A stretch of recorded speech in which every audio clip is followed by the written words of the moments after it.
going on, everybody? It's Richie Rich back at the helm again, and in this video, especially with the big hype for the theatrical release of the new Batman movie, I thought it would be nice to take a look at the Batman movies that preceded it before, So I'm gonna look at pretty much like every era of the Batmans, from like the Michael Keatons to the Michael Keaton's, Tim Burns, the Joel Schumacher, George Clooney and Val Kilmer, all the way to the Christian Bales, and then to Ben Affleck's portrayals. You know what I mean? So yeah, you definitely will love this if you are a DC Comics, comic book, or most specifically a Batman fan. So if you do love these kind of contents, be sure to like, comment, share, and subscribe. And let's get this video on the way.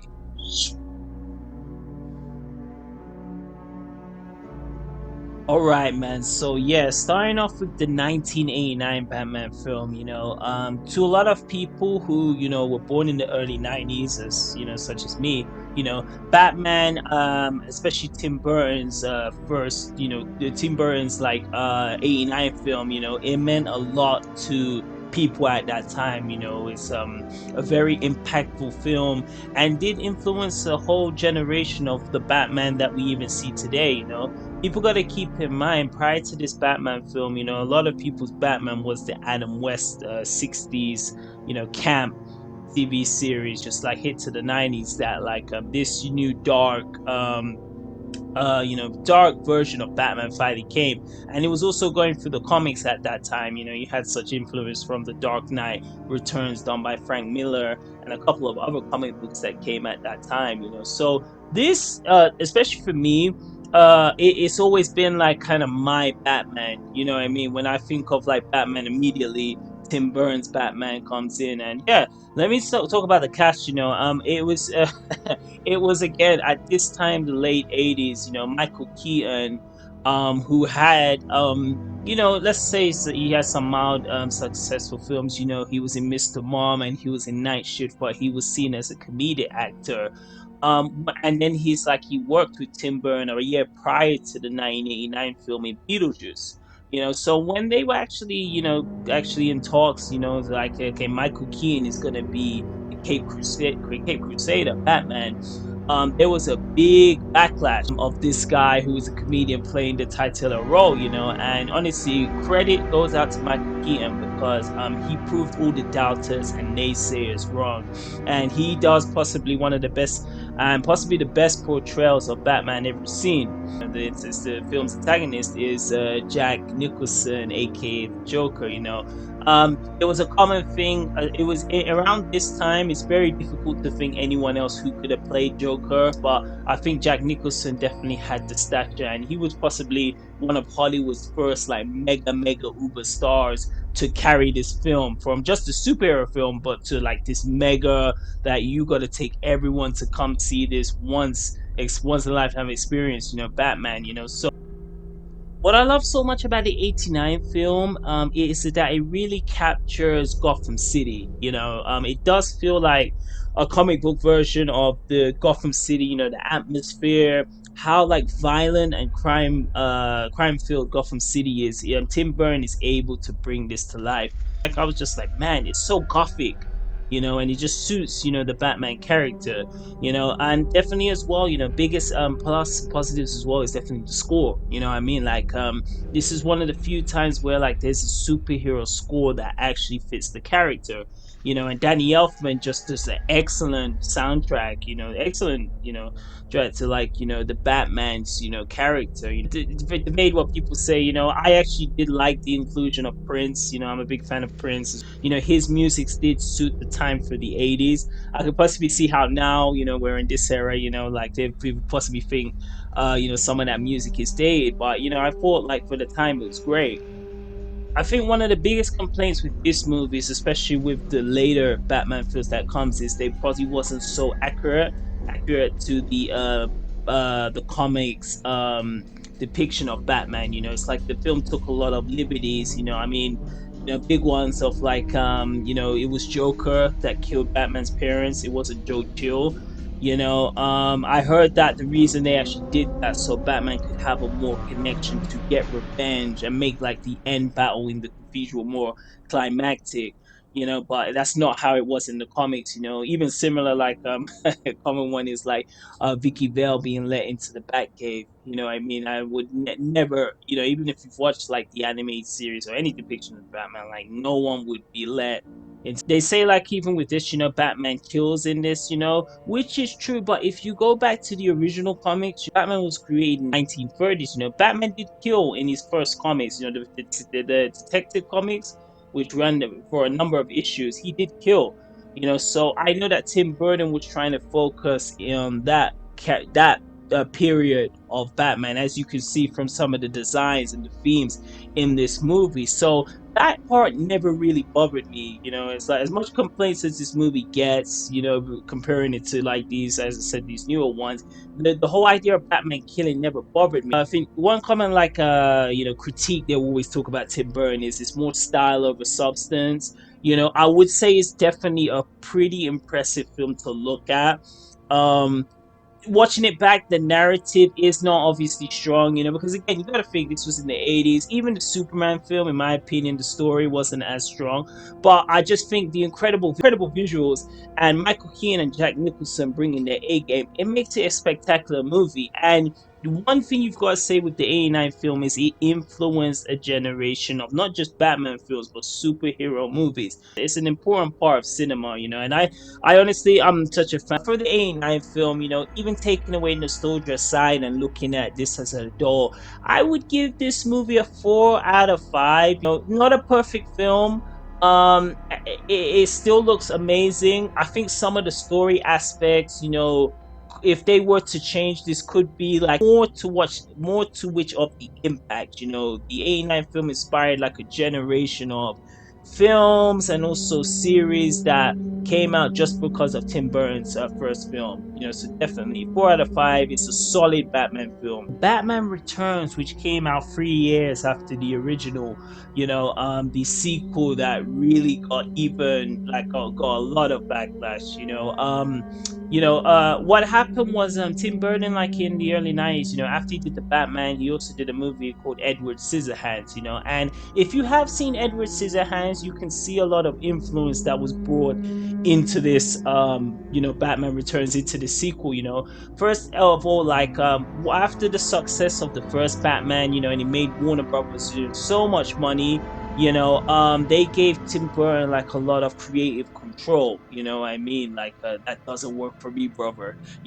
So like in this adaptation, this feels more like a Tim Burton film. A lot of people say that than an actual Batman film. So you can even see from the tone, especially after rewatching this, the tone has definitely shifted to it's saying Christmas time.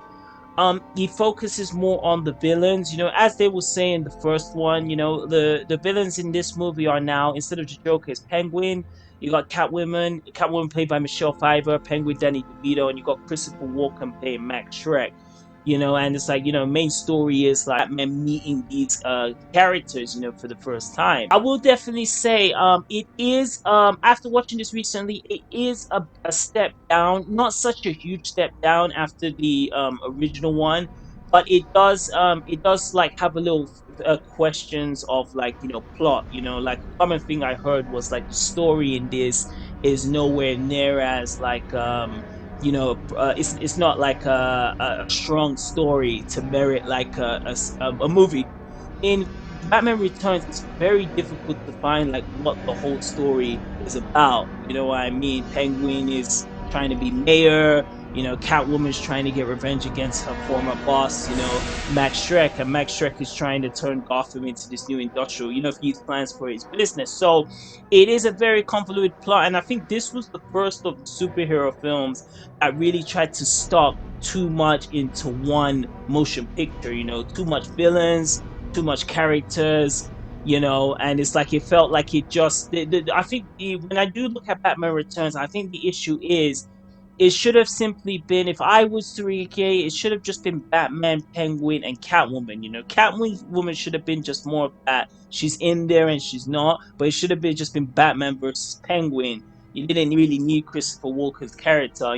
But with that being said, I do love it's always nice to see another Tim Burton Batman because again, one thing just similar like the first one, he captures the atmosphere and the style of Gotham City. You know what I mean? Never, have you seen like how Gotham City really looks? It looks spectacular, and especially set during the Christmas time. It's magnificent. And Danny Elfman, he comes back, for the score. The score doesn't have that aggressive, and even that mystique that Batman had in the first one. But I do like it's a different score that's tailored more to Batman Returns because even though it's a sequel, to the first one, the tone of Batman Returns is highly different to the first film. But I always watch like Batman and then Batman Returns straight after, so they do go together good as sequels to the first one, because it doesn't really mention too much what happened in the first film.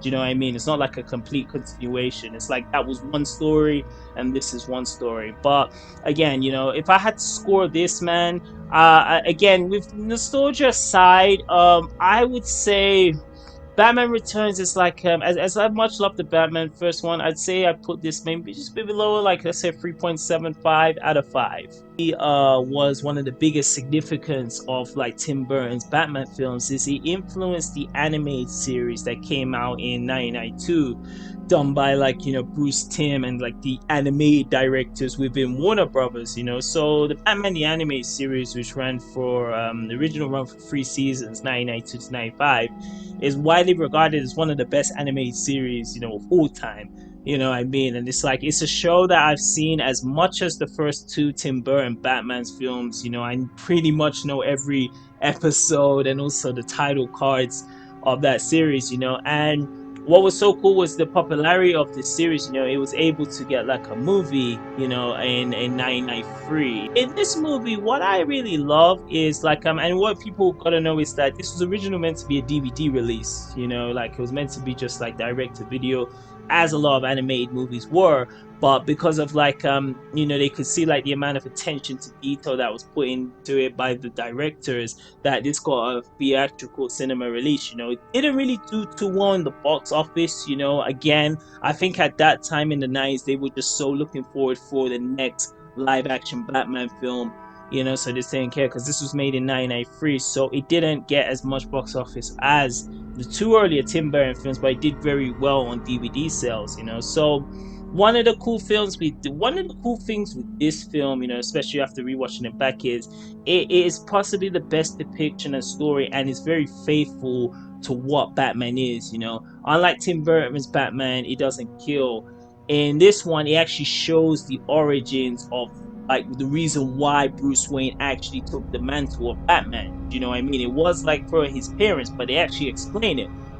He's introduced to like a love in this film, which is Andrea, who at one point he was gonna marry. He had a choice of being Batman or living a normal life and marrying the woman he loves. Because of like her dad's like dealings, that's not able to happen. She leaves and he then becomes Batman.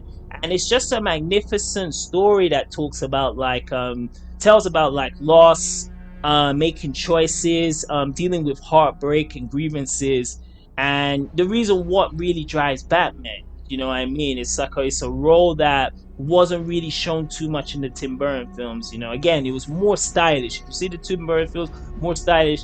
This really showed like why Batman is what he is. Michael Keaton and Jack Nicholson as Batman and Joker. I think when it comes to like the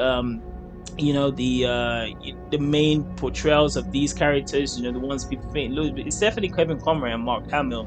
When I do read comic books, I do picture Kevin Conroy as Batman's voice and like Mark Hamill as Joker. And I did love the really like epic battle that they have at the World's Theater, that place where him and Andrea go. It reminded me the first battle that they had in the original Tim Burton movie. So man, like with the Mask of Phantasm, because it is some people have even said this is even better than Tim Burton's both movies. I would definitely say that I think it story wise this is a better movie, but I think of what the impact, like Batman 89 film never happened, you would have never got this animated series, and even like these other superhero movies that came out later. It was a pivotal film in film show. At least this movie, story wise, and especially one of the best animated movies, I have to give this 5 stars. It's a great animated series, and I love just they put this movie in a more like cinematic scope. So it's a definitely movie you have to have for all Batman fans. So guys, yes, thanks for watching this one of these Batman like early 90s, movie reviews. Check out the next one, which I'm gonna be talking about the mid 90s. I'm gonna be talking about Batman Forever, Batman and Robin, and also Batman and Sub-Zero. So definitely check the next one out.